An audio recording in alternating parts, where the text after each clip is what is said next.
Hey guys, welcome to James session 1. Yep. Let's jump in.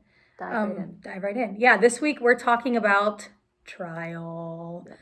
which is hard. It's not necessarily a fun or easy conversation, but no matter who you are, no matter where you come from, where you're going, trial is something that you will experience and that you will face. Yeah. So it's foundational that as believers, as children of God, we know how to address that part of our life. Mm-hmm. And so I'm not saying that we're going to give you all the answers, but I am saying that this is probably a place to start. Yeah. So, well, I'm going to read from James 1, starting at verse 2.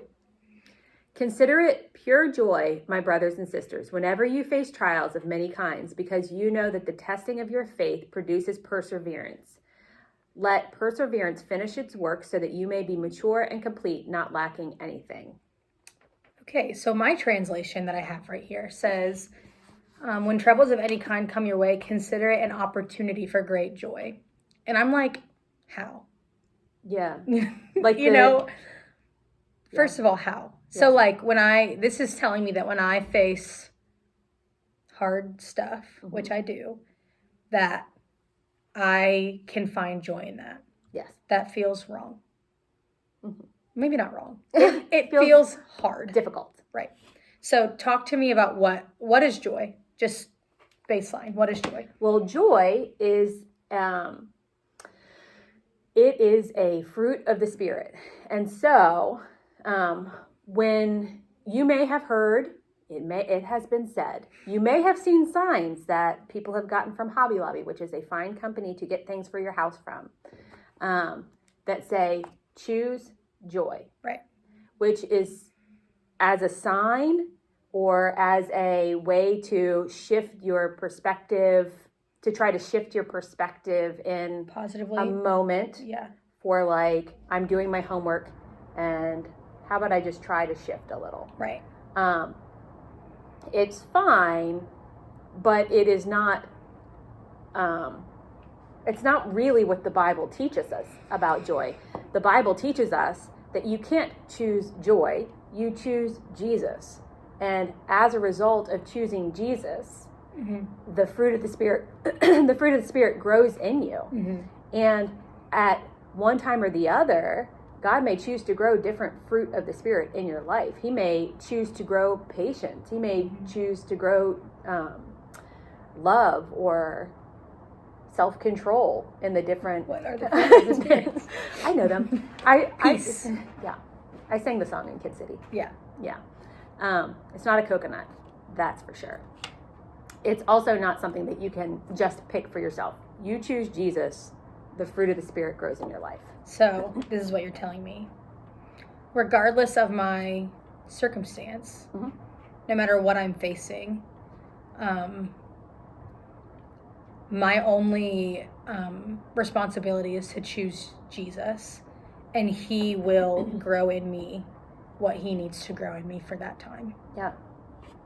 That sounds easy. On paper. Oh, okay. Right? I was like, on paper, that sounds... I don't have it. Know that I don't have it. That is what I want you to know. That I don't have all of this figured out. Yeah, right? She's got some of it. Maybe. Okay. Yeah, on paper, it seems like if I do this, then this will happen and I will be joyful, or I will have patience, or I will have peace, or I will have self-control. But I said that because I know it's not that easy. Right. It's not that easy because, like, let's talk about suffering for just a minute. Mm-hmm. I don't want to always just talk about the times that we're in, mm-hmm. but it is like a practical example of like how we all have experienced suffering and trials. Yeah. This has been a hard year for everyone, regardless of how this year's impacted you. We've all felt the weight of disappointment. Yeah. In the last 12 months. Right. And I think when we face, this is where I think it gets complicated. When we face trial in our humanness, it's easy to face that and be like, why has God abandoned me? Why has God forgotten about me? Why is God allowing me to go through this? Does he remember that I'm here? Like in our humanity, that is where we can go. And so that brings up the age-old question. Why does a good God let bad things happen to good people? And that is like a question that I never want to even try to answer because I don't totally understand. Yeah. Right? There are things that on this side of eternity we just will not understand. Yeah, because if we understood everything, we'd be God. Right. And we're not. But I still think there's like a tension there that we're talking about like choosing joy when like suffering is hard. Yeah. It's hard and it comes from like a good God. Yeah. So how do you reconcile that? You know, and I think like we have to acknowledge, this is why I said I don't have it, because there are a lot of things that I don't know. But this is what we do know. We know that we lived, not we, but like at a time there was a created perfect world. Yeah. Right? There was no sin in that world. That was a good world. But we also know that there was sin chosen in that world. Mm-hmm. And where there is sin, like there can't be perfection. Right. And so because of that choice, our world became broken. It was whole and it became broken. And we're still living in that reality. We're living in the reality of a broken world. Yeah. And can I just say it plainly? That sucks. Yeah. Amen. It sucks, you know? But that doesn't make God broken. Right. Our broken world doesn't make God broken, right? Here's what I don't think happened. I don't think that March 2020 happened and God was like, you know what these people need? Pandemic button. And he pressed the pandemic button. He wasn't like murder hornets button. Yeah. Racial injustice button. Presidential election button. You know, he didn't do all of that, right? Yeah. There's a few more buttons too. There are a lot of buttons, right? Yeah. There are a lot of buttons. But this isn't the Hunger Games. Right. Right? It's not the Hunger Games. And so in light of all the suffering, we still can acknowledge like God is holy and he is good and he is kind and he is loving. Yes. But because we live in a broken world, we experience hard things. Yeah. We experience suffering. And so we get to choose in our choosing Jesus or not choosing Jesus, right? Mm-hmm. If we allow our suffering to grow us closer to God or take us further from him. Yeah. And like I said, there aren't really clear answers, which also sucks. Yeah. It's really hard.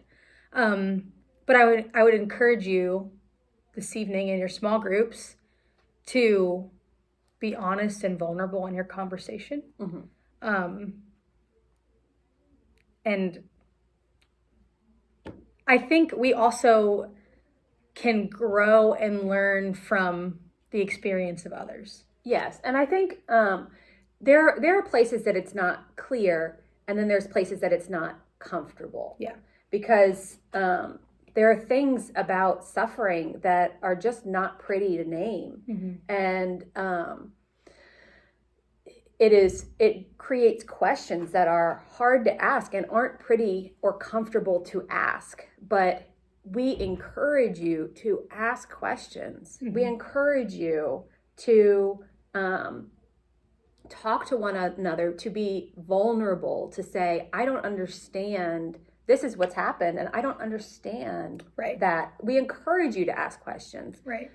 Because we believe that what James says is true. Mm-hmm. And I'll share real fast that, like we could tell you about times that there were trials and we did not consider it pure joy, and we'll all be like, that's relatable. I want to tell you that this is possible, though. Mm-hmm. There was a time a number of years ago where it seemed like one thing after another was going wrong. Like big things. I was waiting on big, scary diagnoses for people that I loved, and they came back and they weren't good. And opportunities that I wanted were not coming for me. And friendships that I wanted to work out were not going great. It was like one thing after another was going wrong. And I remember in that time, the response coming out of me, I am poised to see God do a miracle. Like, that response of being ready to see God do a big thing was not because I chose to be joyful, because I was really wrecked about it. I was wrecked about these situations. And I told God so. I can't handle this stuff. You're going to have to handle it.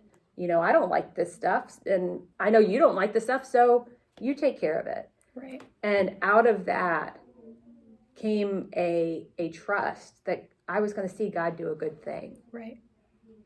Well, we're going to stop talking here so you can talk in your groups. But that's where we're going tonight. And I hope that you have a great conversation. And even if it is hard, that you lean into it. Yeah. So, all right. We will see you guys next time.